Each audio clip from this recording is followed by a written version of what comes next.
So I'll just say that a business-friendly city and living and working in a business-friendly state makes it easier on your competitors as well. Hard to do business equals barriers to enter. So an unfriendly business environment is where a serious amount of money can be made by the folks who know what they're doing. Hello. Let's talk about a common misconception. I'll tell you right now that there is no bad place in America to be in the home service businesses. If you think of cleaning, maintaining, building, doing anything to our physical world, there's a massive shortage of these people.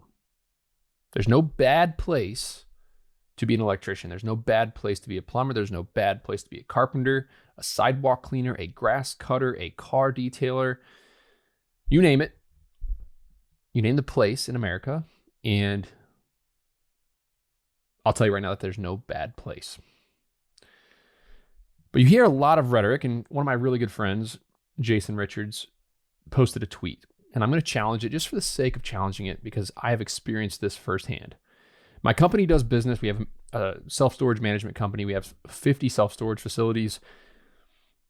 We are everywhere from Connecticut, New York, Pennsylvania, Ohio, Indiana, Illinois, Kentucky, Tennessee coming soon, Georgia, Florida, Virginia, North Carolina. You hear often that living in a business-friendly state is an advantage.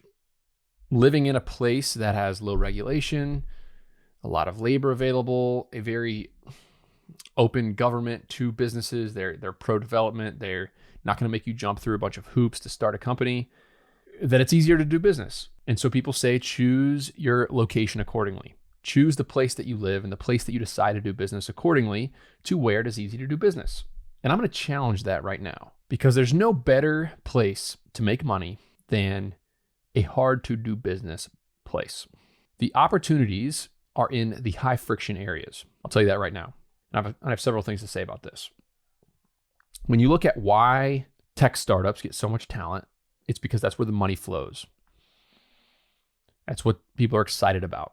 If you look at where real wealth is made in this country, it's in small, boring, simple, not new businesses. I mean, this is my whole shtick. You've heard me talk about this for almost 300 episodes now. But the capital flows in one direction. The talent flows in one direction.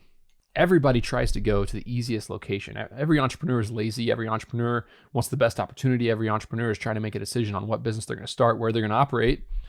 And a lot of them choose the easiest path. I'm no different. I'm going to argue, and I'm going to tell you right now that the real opportunities are in the hard path. The real opportunities lie where there are challenges, where it's difficult, where it's tough, where it's not easy. And the opportunities are there because nobody wants to do it. Nobody wants to do the hard stuff. So when you talk about launching a company in New York City, a service company in New York City, most entrepreneurs would say, why would I ever do that? It's so hard. All the regulation. You got to pay $30 to get across the George Washington Bridge. All these reasons why people don't do business in an area.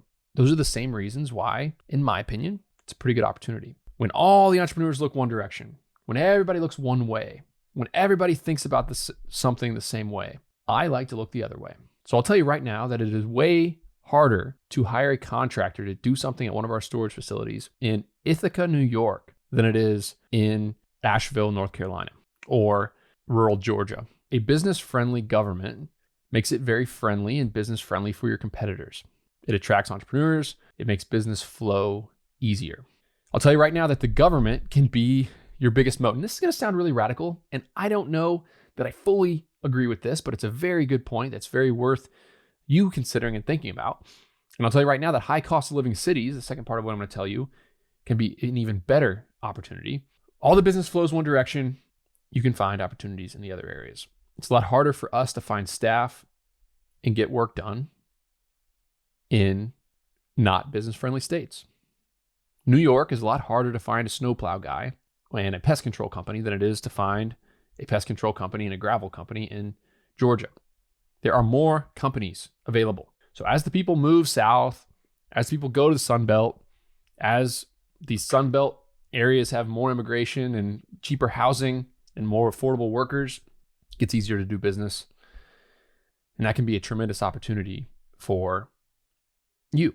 It's why it's such a beautiful thing that if you start a company that gets some success and gets some initial momentum and starts to make some money, you can make massive amounts of money and you can be very, very successful in non-business friendly states. And it's really, really hard for your competitors to launch businesses in not business friendly states. Think about Los Angeles multifamily, for example. I'm going back to real estate. The government is the best friend of anybody who owns real estate in LA, because the government's not going to let anybody else build real estate in LA. Whereas Athens, Georgia, we have development after development after development of high density housing. Why do you think that is? Because it's easier to do business here. There are less barriers to entry in Houston, Texas, where there is no zoning, and they can build anything wherever they want, than there is in an extremely difficult zoning area like upstate New York. So I'll just say that a business-friendly city and living and working in a business-friendly state makes it easier on your competitors as well. Hard to do business equals barriers to enter.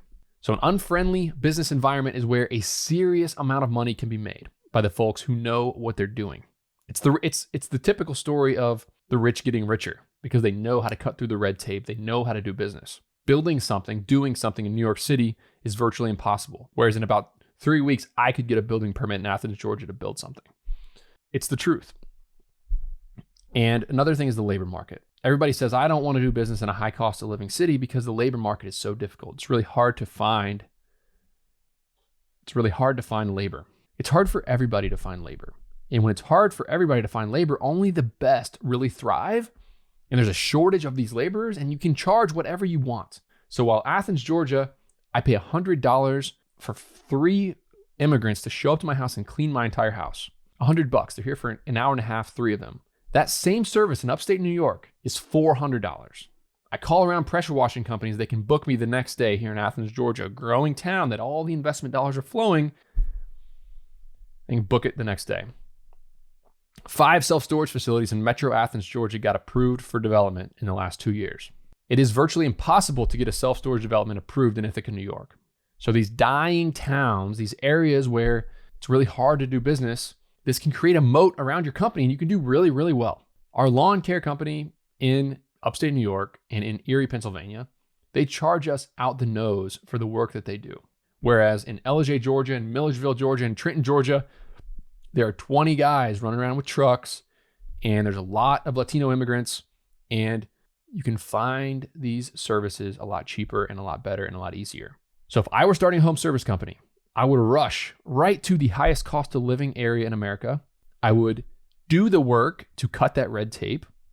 I would go through the hurdles to make those hires, and I would make a tremendous amount of money because of the barriers to enter that are in place against my competitors. That's the bottom line. So when it comes to the labor crisis, the high cost of living areas, there are no people to work. That's not true. There are people to work. How does Lowe's and Home Depot, which has 4 locations in Metro Boston, how does Home Depot staff 300 employees full-time per store if there's nobody to work? It's just not true.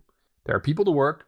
You have to pay them more and you have to work your butt off to find them and keep them and retain them. And you have to build a people machine because in Boston, there's not a customer problem. There's a people problem. In Athens, Georgia, there's not a people problem. There's a customer problem. Everybody's actually doing some marketing down here. You got to do some work to get customers in a service business down here. In Boston, you don't have to market. All you have to have is a Google My Business location and your phone's going to ring off the hook and people are going to pay whatever you want them to pay to go to their house and do some work. That's why it's so high cost. It's so high cost because these companies that are actually willing to do the work to cut through the government BS are making a killing. So yes, there's nuance here. And yes, there are very many advantages to doing business in a pro-business-friendly city, county, state market. There's also a lot of advantages to doing business where it's not a business-friendly environment. And if you can build that machine, the government will protect you, the local economy will protect you, and you will have a cash-creating business that is very, very healthy and a great opportunity. This episode of Sweaty Startup is brought to you by LaunchKits. Visit launchkits.com/sweaty for $50 off a $750 website. So for $700, and they actually turn it around in 7 days as well. So for $700, you get an SEO search engine optimized website. You get G Suite integration with email and Google My Business optimization, and you get a beautiful website. Visit boltstorage.com. That's my website. Justin and his team built it. They've built over 100 websites for folks who listen to this show. And guys, it's as good as it gets. If you need to get found online, visit launchkits.com/sweaty today.